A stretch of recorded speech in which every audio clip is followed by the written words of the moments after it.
Hello বন্ধুরা, আজ কিন্তু আমি আবারও আপনাদের মাঝে খুব একটা গুরুত্বপূর্ণ ভিডিও নিয়ে হাজির হয়েছি। তো এই ভিডিওটা যাদের ওয়াইফাই আছে তাদের জন্য কিন্তু খুব প্রয়োজনীয়। আর যাদের ওয়াইফাই নাই চাইলে কিন্তু আপনারাও দেখে রাখতে পারেন, ভবিষ্যতে এই ভিডিওটা আপনাদের কিন্তু কাজে লাগতে পারে।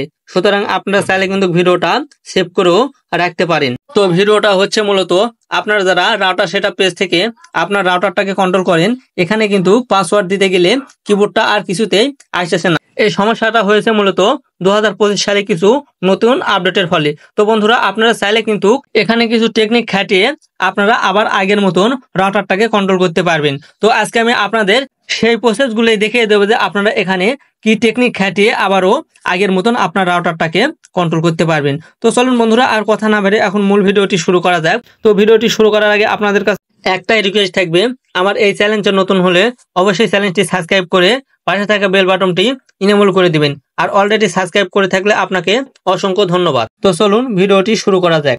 নামাজ বাদ দিও না বন্ধু, সবাইকে একদিন চলে যেতে হবে না ফেরার দেশে। Welcome back to my mobile home screen. তো বন্ধুরা, আজকে আমি আপনাদের দুইটা উপায় দেখিয়ে দেব, যে দুইটা উপায় ফলো করলে কিন্তু আপনারা খুব সহজে আবারও আগের মতো রাউটার সেটআপ পেজ থেকে আপনাদের রাউটারটাকে কন্ট্রোল করতে পারবেন। তো আপনারা first of all router setup পেজটি ওপেন করে নেবেন। তো তার আগে আপনারা এক কাজ করবেন, আপনাদের যে লগইন পাসওয়ার্ডটি আছে সেটি আপনারা মেসেজ কিংবা মেসেঞ্জার বা নোটপ্যাডে লিখে সেটা কপি করে নিয়ে আসবেন। কপি করে নিয়ে আসার পর এখানে জাস্ট আপনার সেই পাসওয়ার্ডটা পেস্ট করে দিবেন। তো আমার আগে থেকে কপি করা ছিল, এখন আমি সেই পাসওয়ার্ডটা এখানে জাস্ট পেস্ট করে দিচ্ছি। আপনারা আপনাদের লগইন পাসওয়ার্ডটা জাস্ট এখানে পেস্ট করে দিবেন। এখানে কিন্তু কিবোর্ডটা আসবে না, কিন্তু এখানে কোনো কিছু পেস্ট করে দিলে কিন্তু সেটা এখানে পেস্ট হবে। এবং এখান থেকে যদি আপনারা লগইন এর উপর একটা ক্লিক দেন তাহলে কিন্তু আপনাদের সরাসরি রাউটার সেটআপ পেজে নিয়ে চলে আসবে এবং সেখান থেকে কিন্তু আপনারা আগের মতন রাউটারটাকে কন্ট্রোল করতে পারবেন। আমার জানা মতে এটা হচ্ছে সবচাইতে সহজ উপায়। এখন আমি আপনাদের দ্বিতীয় যে উপায়টি আছে সেটি দেখিয়ে দিচ্ছি। তো এর জন্য আপনারা রাউটার সেটআপ পেজটাকে আবারও নতুন ভাবে ওপেন করে নেবেন। দেন এখানে উপরে একটি তীর আইকনের মতন আইকন দেখতে পাবেন, এই তীর আইকনের উপর একটি ক্লিক দিয়ে দিবেন। তো তীর আইকনের উপর ক্লিক দিলে কিন্তু আপনাদেরকে সরাসরি এরকম আরো একটা ইন্টারফেসে নিয়ে চলে আসবে।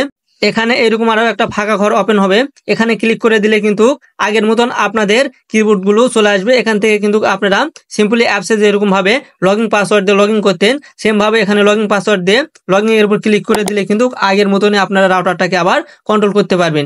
তো আশা করছি বিষয়টা আপনারা বুঝতে পেরেছেন। ভিডিওটা যদি ভালো লেগে থাকে বা ভিডিও দেখে যদি আপনারা একটু উপকৃত হয়ে থাকেন অবশ্যই একটি লাইক দিবেন। আর এরকমের নিত্য নতুন ভিডিও সবার আগে পেতে চ্যানেলটি সাবস্ক্রাইব করে পাশে থাকা বেল বাটনটি ইনেবল করে দিবেন। আর অলরেডি সাবস্ক্রাইব করে থাকলে আপনাকে অসংখ্য ধন্যবাদ। তো পরবর্তীতে আপনাদের মাঝে আবারও কোনো এক নতুন ভিডিও নিয়ে হাজির হব। ততদিন পর্যন্ত আপনারা ভালো থাকবেন, সুস্থ থাকবেন। আজকের ভিডিওটি এই পর্যন্তই। আল্লাহ হাফেজ।